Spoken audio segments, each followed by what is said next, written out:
नमस्कार। दिन भर की बड़ी खबरों में आपका स्वागत है। मैं हूं अंशिता श्रीवास्तव। इस बुलेटिन में आज बात होगी कल होने वाले भारत बंद की, पंजाब कैबिनेट में शामिल हुए मंत्रियों की, योगी सरकार के मंत्रिमंडल विस्तार की, जानेंगे क्यों पड़ रही है एनडीए में दरार, पीके से क्यों नाराज है बीजेपी, बात करेंगे कानून व्यवस्था को लेकर सीजेआई की टिप्पणी की और बुलेटिन के आखिर में बात गन्ने के बढ़े समर्थन मूल्य की। लेकिन तमाम बड़ी खबरों से पहले एक नजर सुर्खियों पर।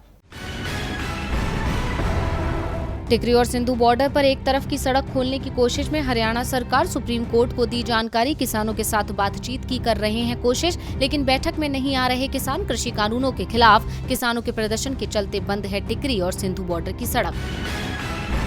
पूर्व राष्ट्रपति प्रणब मुखर्जी की बेटी शर्मिष्ठा मुखर्जी ने सक्रिय राजनीति से संन्यास का किया ऐलान। कहा, राजनीति नहीं करूंगी लेकिन कांग्रेस की सदस्य बनी रहूंगी। लोगों की सेवा से जुड़े कार्यों से भी जुड़ी रहने का किया ऐलान। यूपी विधानसभा चुनावों के लिए कांग्रेस का प्रचार अभियान होगा तेज। सोमवार को सप्ताह भर के दौरे पर लखनऊ पहुंचेंगी प्रियंका गांधी। 2 अक्टूबर से कांग्रेस की प्रतिज्ञा यात्रा को लेकर तैयार करेंगी रणनीति। हम वचन निभाएंगे की टैगलाइन के साथ कांग्रेस निकाल रही है प्रतिज्ञा यात्रा। वित्त मंत्री निर्मला सीतारमण ने बैंकिंग सिस्टम की कमजोरी को किया स्वीकार। कहा, कई जिलों में बैंकिंग सुविधा का है अभाव। एसबीआई जैसे 4-5 बैंक देश की जरूरत।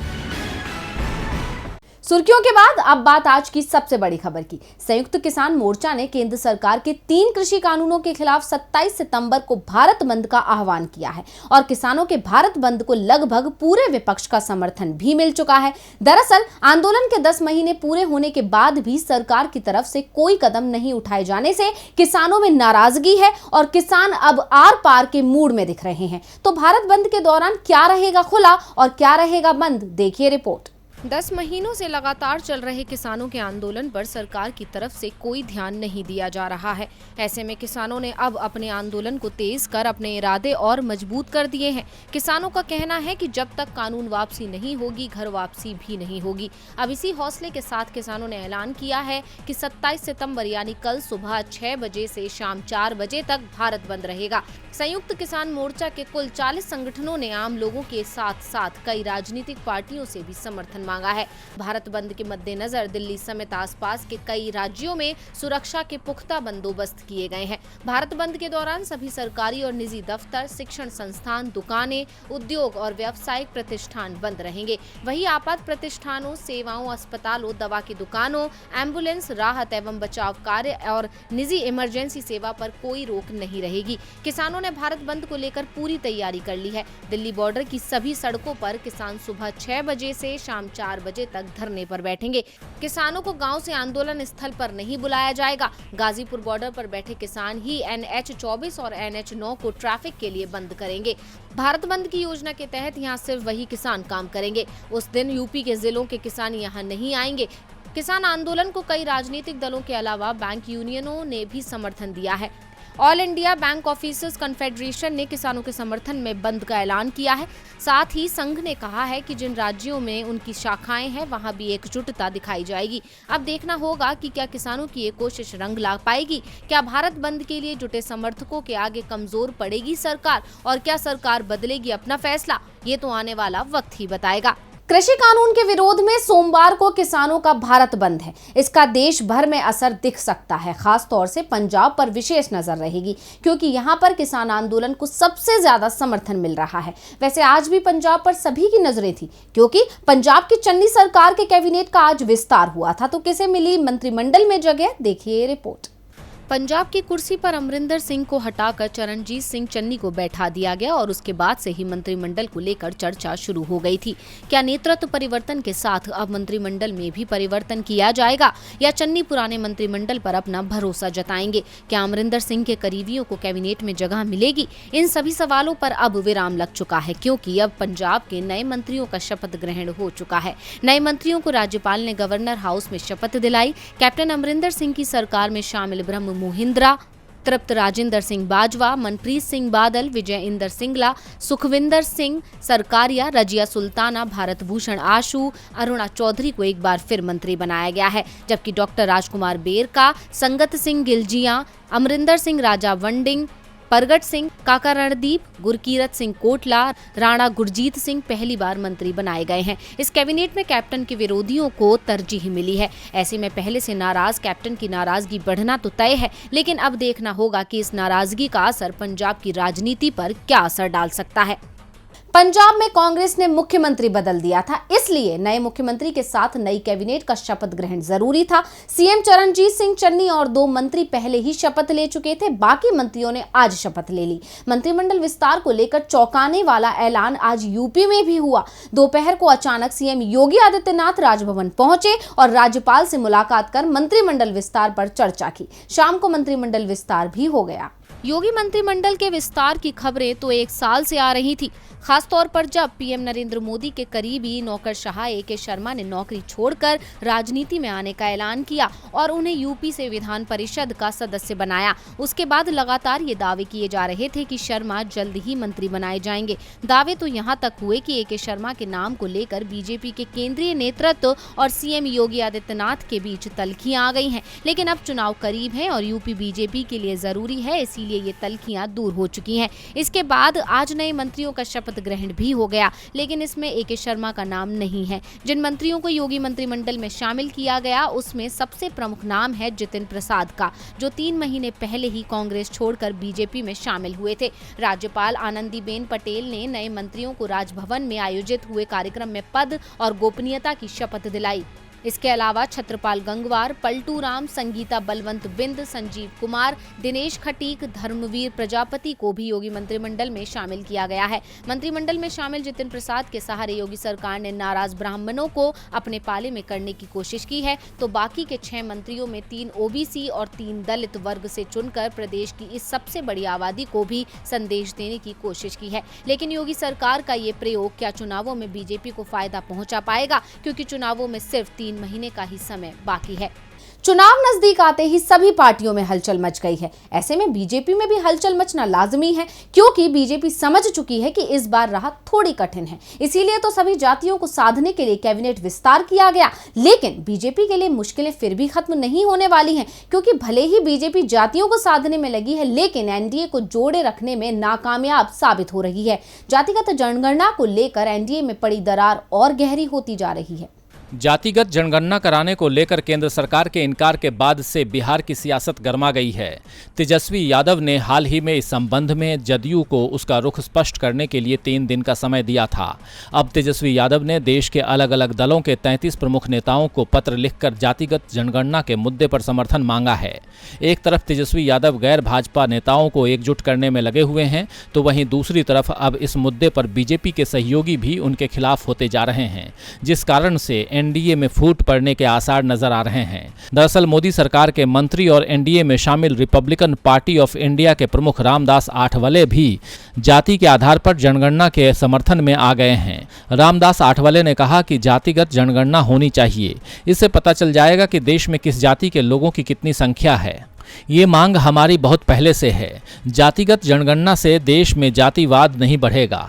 इसके अलावा उन्होंने सरकार के खिलाफ और भी बहुत सी बातें कहीं। उन्होंने शरद पवार की तारीफ करते हुए कहा कि वो पीएम होते तो देश की दुर्गति नहीं होती।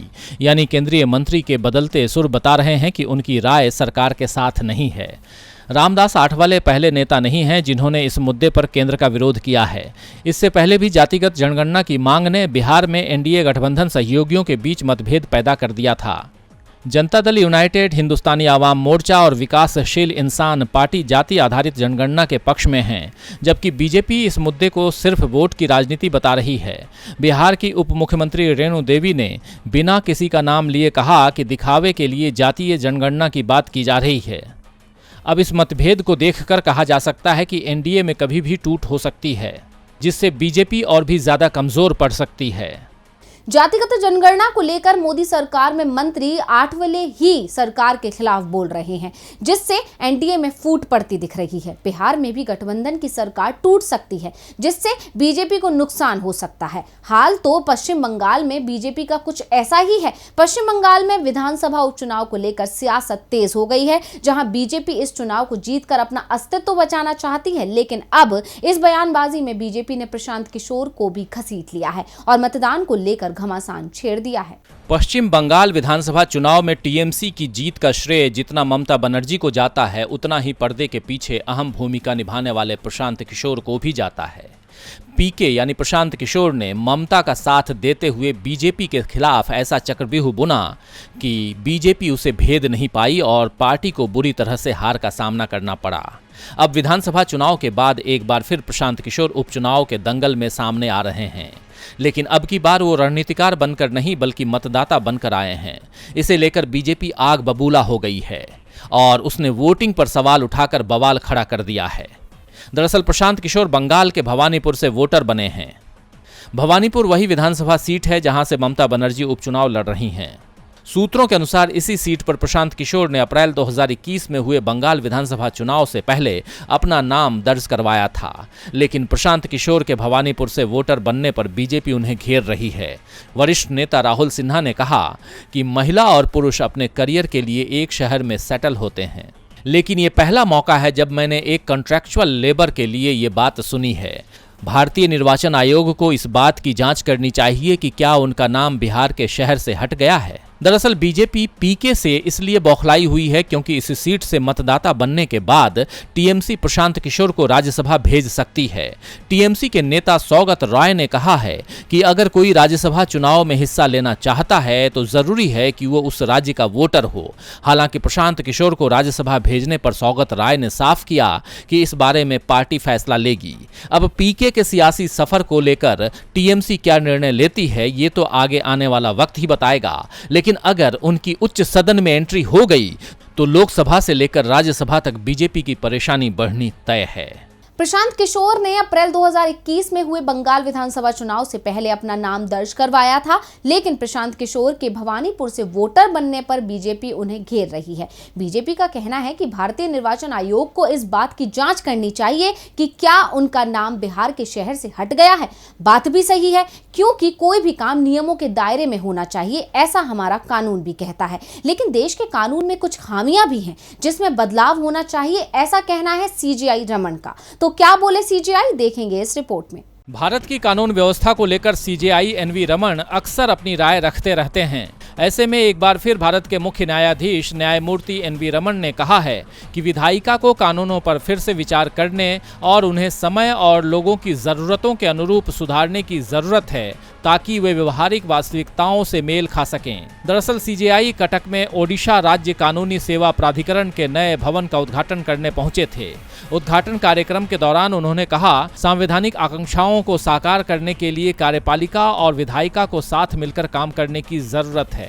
न्यायमूर्ति रमन ने कहा, मैं कहना चाहूंगा कि हमारे कानूनों को हमारी व्यवहारिक वास्तविकताओं से मेल खाना चाहिए। कार्यपालिका को संबंधित नियमों को सरल बनाकर इन प्रयासों का मिलान करना होगा। इसके साथ ही सीजेआई ने महिला जजों की कम संख्या पर चिंता प्रकट की। सीजेआई ने कहा कि निचली अदालतों में 30% से भी कम जज महिलाएं हैं। उच्च न्यायालयों में 11.5% महिला जज हैं, जबकि सुप्रीम कोर्ट में सिर्फ 11-12% महिला जज हैं। 33 में से सिर्फ 4। वहीं देश में 17 लाख वकील हैं, उनमें सिर्फ 15% महिलाएं हैं। राज्यों की बार काउंसिल में केवल 2% निर्वाचित प्रतिनिधि महिलाएं हैं। Bar council of India national committee में एक भी महिला प्रतिनिधि क्यों नहीं है। इन मुद्दों में तत्काल सुधार की जरूरत है। और बुलेटिन के आखिर में बात गन्ने के बढ़े समर्थन मूल्य की। यूपी विधानसभा चुनावों में किसान आंदोलन के असर को कम करने की कोशिश में योगी सरकार जुटी हुई है। बीजेपी की ओर से किसान महापंचायतों के आयोजन की रणनीति तैयार की जा चुकी है, तो फसलों के समर्थन मूल्य में इजाफा कर किसानों को खुश करने की कोशिश की जा रही है। हाल ही में केंद्र सरकार ने चना, दाल सहित कई फसलों के न्यूनतम समर्थन मूल्य में इजाफा किया था और अब बारी गन्ना किसानों को खुश करने की थी, जिसे लेकर योगी सरकार ने बड़ा ऐलान किया है। कृषि कानून के समर्थन में दिल्ली बॉर्डर पर किसानों का आंदोलन चल रहा है। गाजीपुर बॉर्डर पर धरने पर बैठे अधिकांश किसान यूपी के अलग अलग जिलों के हैं। इनमें से पश्चिम यूपी के किसानों की संख्या सबसे ज्यादा है। पश्चिमी यूपी में ही किसानों के आंदोलन का सबसे ज्यादा असर भी देखा जा रहा है, जिसके बाद से ही ये दावा किया जा रहा है कि यहाँ बीजेपी को विधानसभा चुनावों में जबरदस्त नुकसान होगा। किसान नेता राकेश टिकैत ने तो यहाँ तक कह चुके हैं कि पश्चिमी यूपी के कई जिलों में तो बीजेपी का खाता भी नहीं खुल पाएगा। जाएगा। पश्चिम यूपी के अधिकांश जिलों में गन्ने की खेती मुख्य रूप से की जाती है और योगी सरकार अब गन्ना किसानों को खुश करने में जुट गई है। सीएम योगी आदित्यनाथ ने पहले दावा किया था कि उनकी सरकार ने गन्ना किसानों का पूरा बकाया चुका दिया है और अब गन्ने के न्यूनतम समर्थन मूल्य में 25 रुपए की बढ़ोतरी का ऐलान कर दिया है। अब गन्ने का समर्थन मूल्य 325 रुपए से बढ़कर 350 रुपए प्रति क्विंटल हो गया है। वैसे किसानों की ओर से गन्ने की एमएसपी 400 रुपए किए जाने की मांग की गई थी, लेकिन सरकार ने 75 रुपए की जगह सिर्फ 25 रुपए ही बढ़ाने का ऐलान किया है। वैसे गन्ने की एमएसपी में बढ़ोतरी होगी, ये बात तो किसान नेता राकेश टिकैत ने भी पहले ही साफ कर दी थी। टिकैत ने कुछ दिनों पहले ही कहा था कि जल्द ही योगी सरकार गन्ने की एमएसपी में बढ़ोतरी करेगी और ये काम करना ही होगा। लेकिन यहाँ बात सिर्फ एमएसपी की नहीं है, मुद्दा कृषि कानून भी है और मोदी सरकार को कृषि कानून वापस लेने ही होंगे। इसमें समय जरूर लग सकता है। टिकैत का एक दावा तो सही साबित हो गया, लेकिन दूसरे दावे को लेकर अभी सवाल बने हुए हैं। तो आज इस बुलेटिन में बस इतना ही। देखते रहिए डीवी लाइव। नमस्कार।